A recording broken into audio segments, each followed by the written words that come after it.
This is an ABP Life podcast. So, the Shanghai Cooperation Organization Summit has begun from today, and this year it's held in Samarkand in Uzbekistan. A total of 15 leaders are expected to attend this year's conference, including Indian Prime Minister Narendra Modi, Chinese President Xi Jinping, Pakistani Prime Minister Shehbaz Sharif, Russian President Vladimir Putin, and Iranian President Ebrahim Raisi. Now, notably, this summit will be the first overseas trip for Chinese President Xi Jinping since the beginning of the COVID pandemic, which also includes a stop at Kazakhstan, a country where Chinese influence has been increasing over the years. But what is this SCO Summit? What importance does it hold for India? And what is the agenda of the summit this year? Let's discuss all of this today. And also, ABP's international and diplomatic editor, Mr. Pranay Upadhyay, will join us on the show today to give us a crucial take on this conference. So welcome to Clear Cut, only on ABP Live podcast.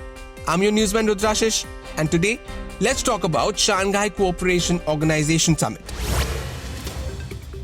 So first, let's talk about the history of SCO. What is the Shanghai Cooperation Organization? So the Shanghai Cooperation Organization is an Eurasian political, economic and security organization. For those of you who don't know, Eurasia is the largest continental area on Earth, comprising all of Europe and Asia. In terms of geographic scope and population, it is the world's largest regional organization covering approximately 60% of the area of Eurasia, 40% of the world population, and more than 30% of global GDP. Now, the SCO is the successor of the Shanghai Five, a mutual security agreement formed in 1996 between China, Kazakhstan, Kyrgyzstan, Russia, and Tajikistan. Then on 15 June 2001, the leaders of these nations and Uzbekistan met in Shanghai to announce a new organization with deeper political and economic cooperation. And thus, SCO Charter was signed on 7th July 2002 and entered into force on 19th September 2003. Its membership has since expanded to 8 states, with India and Pakistan joining on 9th June 2017. Several countries are also engaged as observers or dialogue partners. Headquartered in Beijing, this organization's current members are China, India, Kazakhstan, Kyrgyzstan, Pakistan, Russia, Tajikistan, Uzbekistan, and Iran. The main aim of this organization is to resolve border issues, counter-terrorism, and religious extremism. Now, in this year's summit, the main agenda that's going to be on the table are some major geopolitical crises, like the Russian invasion of Ukraine. The Taliban's takeover of Afghanistan is also going to be a big topic for this year's summit, as many SCO participants are neighbors of the country.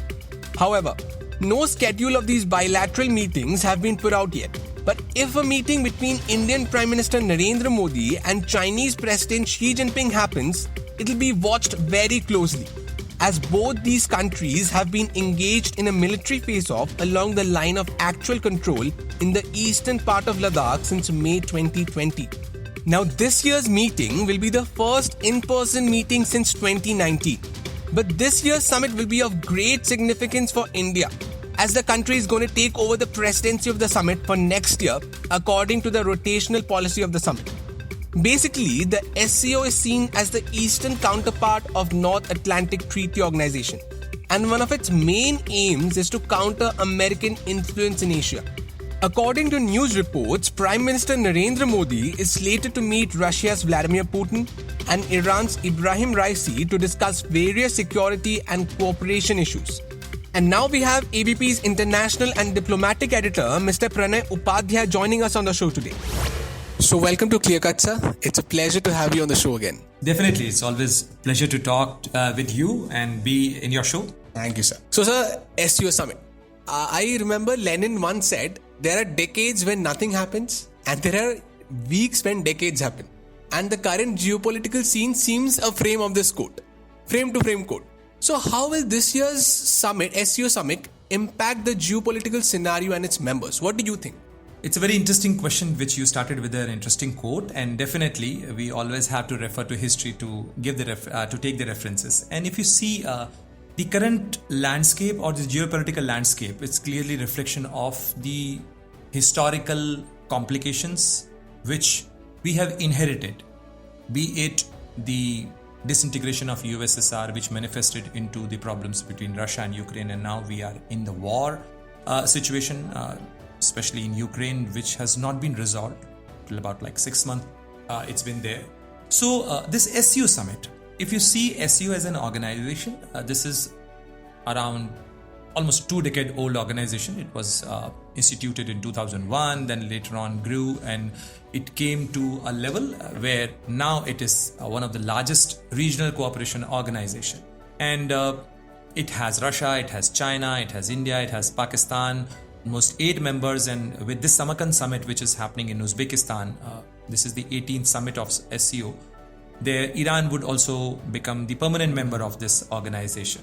So from the geopolitics, this summit becomes very important, and this SCO becomes very important on 3 counts. Firstly, it is happening at a time when the world is facing with the challenges of COVID. Secondly, a war, conflict in this region. Secondly, the economic slowdown and the possibilities or the new orientations countries are exploring to find their economic stabilities. What could be the sustainable economic model that everyone is searching right now? And that's why the supply chain challenges or the Atmanirbhar Bharat, what we call here, the economic independence, because the globalization model, somewhere people are having this realization that what we thought 2 decades ago, the idea of globalization, somewhere it has not yielded the required dividends for the developing countries. And if you see the color and shade of this SCO as an organization, most of the countries are developing countries, or not mostly, most of the countries are developing countries. So therefore they have come and backed by China, supported by Russia, having India in it, it has its own relevance, especially for these countries to find economic stability with connectivity, with investment, with infrastructure building. And this is the area where there are a lot of possibilities are there. Countries like India, China, largest populous countries on planet, they want to have the steady supply chains, the economic resource, the energy resources, food security. A lot of issues are there. So therefore, it's predominantly, if you see the nature and color of the SCO as an organization, it is predominantly an economic cooperation organization. If you see if you keep India at the center of this geopolitics, so it is actually an organization which has its presence in India's immediate neighborhood and extended neighborhood. And if you see on the east side of India, China is there in SCO, and from the western front of India, Pakistan is there, Afghanistan is there, and beyond, if you see the Central Asian countries like Uzbekistan, Tajikistan, Turkmenistan, countries like they are also there. And with the Samarkand Summit, we have seen the expansion of SCO as an organization, where the Arab League has also joined as dialogue partner. So 6 new countries and one dialogue and one permanent member, Iran, would find their entry with this Samarkand Summit. So clearly it's an expanding organization. So any organization which is relevant and getting expanded in these turbulent times clearly has its own viability. And that's why we can say that SCO currently seems to be a viable organization. But yes, Samarkand is a test for SCO also. Do you think that SCO is a powerful counterpart for NATO? And has it been successful in countering America's influence in Asia? For that, you have to understand what NATO is. NATO is predominantly a military alliance, and the NATO Charter clearly says that attack on one country is attack on NATO, and they will collectively respond. And we have seen wherever they have carried out the collective operations. Definitely, SCO has some military component, but in terms of their exercises or the military sales between the bilateral relation or countries like Russia, China collaborating on military front on certain aspects of it. But clearly, it's more to do with common exercises, but not common military actions. So I don't see the immediate corollary in terms of like NATO versus SCO, because these are two different organizations with different objects. Secondly, should it be seen as organization against West?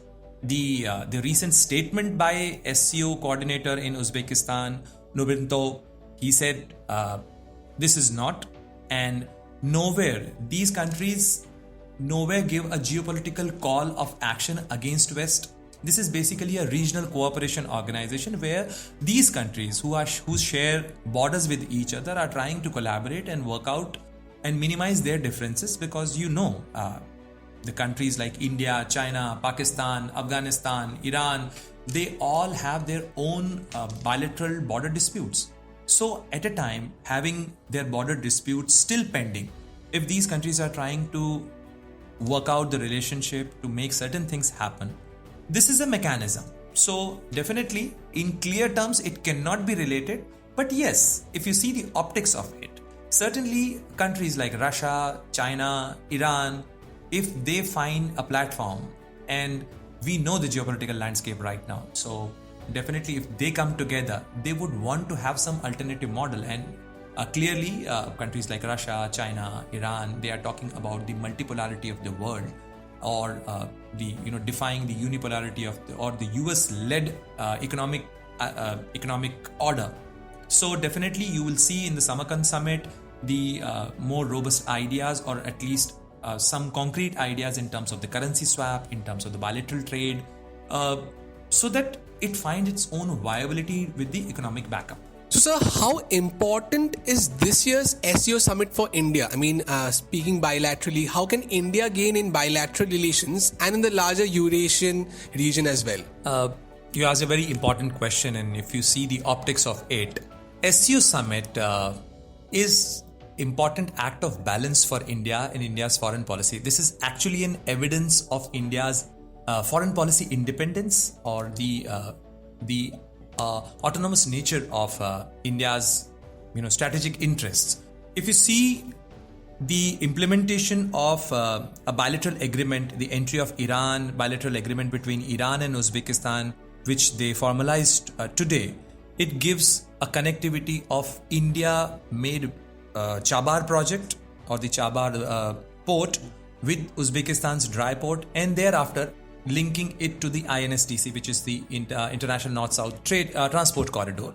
So definitely from the connectivity idea, this is an important aspect for India, because this has been a roadblock for India as far as getting connectivity to Central Asia and thereafter to Europe. Connectivity is important for India in terms of trade, in terms of the regional cooperation, minimizing the the threats and challenges, border management. Certainly these are the interests for India and India's prosperity. So if India can make the relationship work in some regional format, because we have seen some of the organizations losing their relevance, like SAARC. So SAARC is no more effective organization. So as a country, we also need certain mechanism where we can get things worked, or you can get things implemented. So there, SCO becomes a platform which is an organization where Pakistan is also there and Russia is also there. And if India is able to propose a concrete action against terrorist networks or terrorist organization by virtue of RATS, which is the regional anti-terror arrangement, so through which, where India has proposed a central registry of terrorists as in individuals, as an organization, and especially the UN proscribed terrorists. So these are the buckets, these are the baskets where India want things to work in terms of the regional cooperation, in terms of the economic interest, in terms of the connectivity projects. Certainly, this is a table where India want to be seen and want to be asserting. And as I said, that if you see the optics for India, this is a platform where predominantly the organizations, like predominantly countries like Russia, China, Iran, who are not in very good terms with West or America-led order or G7, there you see India participating in that conference. On the other side, India recently was part of Quad, which is seen as anti-China a platform, or India being invitee in the G20, G7. So this clearly shows that there is a realization in the global order that India is important. And this is a reflection of it. So, sir, this is the first post-pandemic comprehensive in-person meeting of the Eurasian G8, and it's expected to come off as a historic event. So, what do you think the key issues should be in this year's summit that should be highlighted in this year's summit? As you rightly pointed out, that this is happening at a very historic time. Historic time means it's a very interesting turning event for the world, because we are trying to come out of the effects of pandemic. The world is trying to stabilize the economic order. The world is trying to stabilize the global economy. Secondly, we are trying to minimize the conflict at a time where the new conflicts are emerging. And we see that at a time when Russia and Ukraine conflict is still going on, we are witnessing the increasing conflict between Armenia and Azerbaijan. So a lot of things are happening in this region. So at a time when these conflicts are going, are increasing, the efforts are on to reduce and minimize and make these regional organizations work, because we have seen certain organizations failing, including UN on various counts. So that's why the global order is trying to devise out certain mechanisms which can work, which can effectively deliver. And on those count, definitely it comes at a very important time where countries want certain mechanism to work and deliver for them. And if SCO could deliver those things, well and good. If SCO fails on certain things, then maybe these countries will find a new grouping where they can get their things done or get implemented, because the relevance for the economic connectivity remains. The relevance for the connectivity in terms of communication or in terms of the trade, it remains. So they will try and make certain mechanism work. Definitely, this will shape the new order, especially in terms of India's extended neighborhood, what is happening around. And if you see the importance of this organization, the participation of it, certainly it has its own relevance for India, and that's why India became full member of SCO in 2017, and thereafter India has been actively participating. This is one mechanism where you have seen the India's participation at the level of Prime Minister. So this clearly shows the seriousness with which we want to, or India want to, engage with SCO. And that's why you will see the Prime Minister Narendra Modi would be participating in SCO Summit. He would be engaging, he would be giving his message, India's perspective as well as the regional cooperation is concerned, as far as the connectivity projects are concerned. And definitely we want it to work. But in terms of the optics, yes, this is also a challenging time for India, because clearly if there is an anti-West alliance or anti-West noises coming out of the SCO platform, certainly it actually makes things uncomfortable for India, because India is trying to balance her interest on either blocks, and we have our interest. And these are the conflicts in which, be the nuclear a weapon program of Iran, they have signed NPT and CTBT, and now they decided to come out of it. And if the sanctions have been imposed on Iran after the IAEA inspection, it's basically for them. JCPO was carved out and JCPO failed. So India should not be dragged into it, because we have our clear positions on it, and we have a clear perspective as far as the SCO is concerned. We want this mechanism to deliver on the economic count, the connectivity count, the regional cooperation. This is an area where India has historic interest. This summit, the Samarkand summit, is happening at a very historic place, which is Samarkand. And Samarkand historically has been on the Silk Route, and Silk Route, right from the Roman era to the old Indian civilization, they have their own connectivity and trade links. So we want our participation, we want our active presence in these projects, and definitely we can make certain difference to these things, because no country want a unilateral order or a China-led order. Rather, they want a multipolarity where the things can work in their benefit. Answer my last question. India and China, the two big neighbors, are going to meet for the first time since their military standoff in eastern part of Ladakh. What do you think is going to come out of that? As since all the people are going to be glued to that scene. So what will be the highlight from that? What's going to come out from that? It's a million, or rather $1 billion question. Definitely, these are two populous, big, giant countries with having their own might. India and China share over 4,000 kilometers of line of actual control, which is an undecided border last 75 years. And we have seen multiple conflicts. And if you see the trajectory and if you see the frequency of the conflicts, these have gone up in terms of the recent Eastern Ladakh conflict or the standoff continued for over 28 months.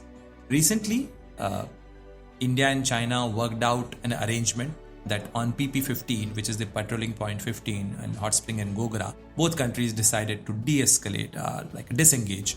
But if Prime Minister Modi and President Xi Jinping have their own meeting or encounter in Samarkand, definitely India would want to convey that, and this is not a new point. India would want to reiterate, and I'm sure Prime Minister would reiterate the point that the peace and tranquility on border is the prerequisite for the development of India-China relationship, because otherwise it becomes very difficult for the Indian leadership to take forward any step. And similarly, even for China, they have to be practical about it and they have to adjust on certain realities, because there have been over 20 rounds of the border talks, the special representative level talks, and still we are not being able to find any solution, any ground for it. So there has to be some justification of it.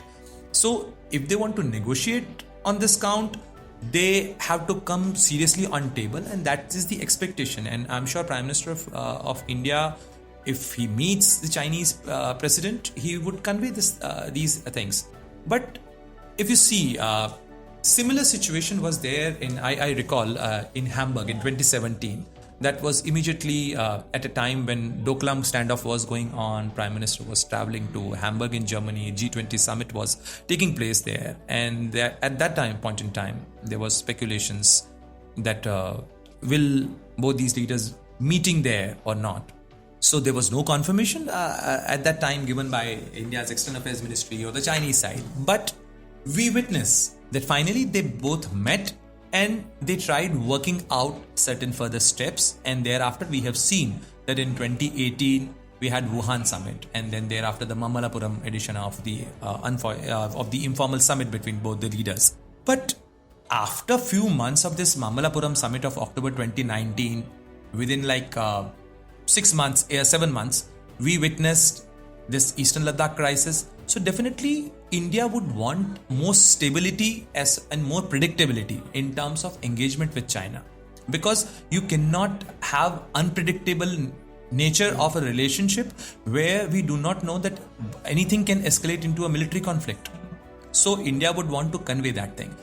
Also, this meeting or this encounter or this engagement becomes important for China also, because the Chinese President Xi Jinping would be having his 20th Party Congress. There he would be placing his candidature for the third term as President of China.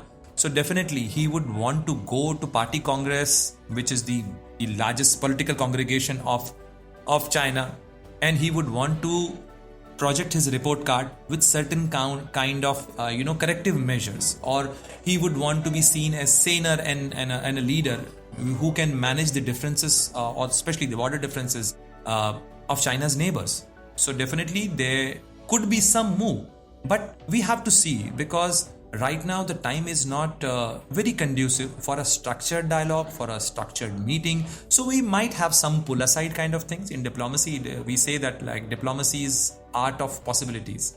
So how these leaders find a way out to make things possible?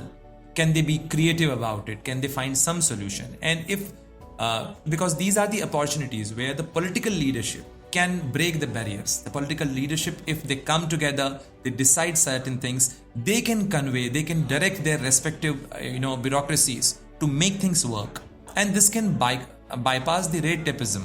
So there are mechanisms which are available. We have seen in history there are many instances where the leadership made things work.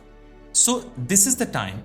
And if it doesn't, if Xi Jinping loses this opportunity to mend ways with India, and why I'm saying so, because if you see the fold of event of Eastern Ladakh and what we have witnessed in June 2020 in terms of the Galwan incident, It was the Chinese forces which came to Eastern Ladakh to have their regular exercise. They should have gone back by May 2020 to their original positions, which they didn't do.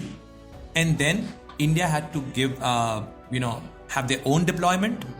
So Indian Army made the deployment, and that resulted into conflict. And thereafter, we have seen the increasing trajectory of that entire conflict. Thereafter, one thing which need to be highlighted in this entire episode, that India and China has managed to keep the communication on, and we have seen a regular interval of interaction in terms of the diplomats, in terms of the leadership like the foreign ministers met, the defense ministers had meeting, and thereafter we had rounds of border talks or border the military commander level talks, and they tried resolving things area by area, point by point, and we have come to a point where largely the area disengagement has been achieved in this area. Like Galwan happened many months ago, then now even at the hot spring like PP15, then PP17 Alpha, these are the patrolling point which became a flashpoint at that point in time. Then there was a mirror deployment, but still de-escalation is yet to happen. So China has to de-escalate the entire situation and also to show some progress in terms of the border resolution. Well, I hope both the countries, India and China, bury their hatchet and Indian diplomacy comes out of this smelling like roses. Yeah, definitely. Let's hope so, because these summits, these meetings are opportunities for leaders to break the barriers. Whether they do it, not, it's up to them. And definitely, it's an opportunity. Well, thank you so much, sir. It's always a pleasure talking to you. Thank you very much, Rudar. Thank you, sir. So that's all the news and scoops I have for you today. Today's episode was produced by Lalit. This is your newsman Rudrashish Kanjilal signing off. Have a wonderful evening and keep listening to ABP Live podcast.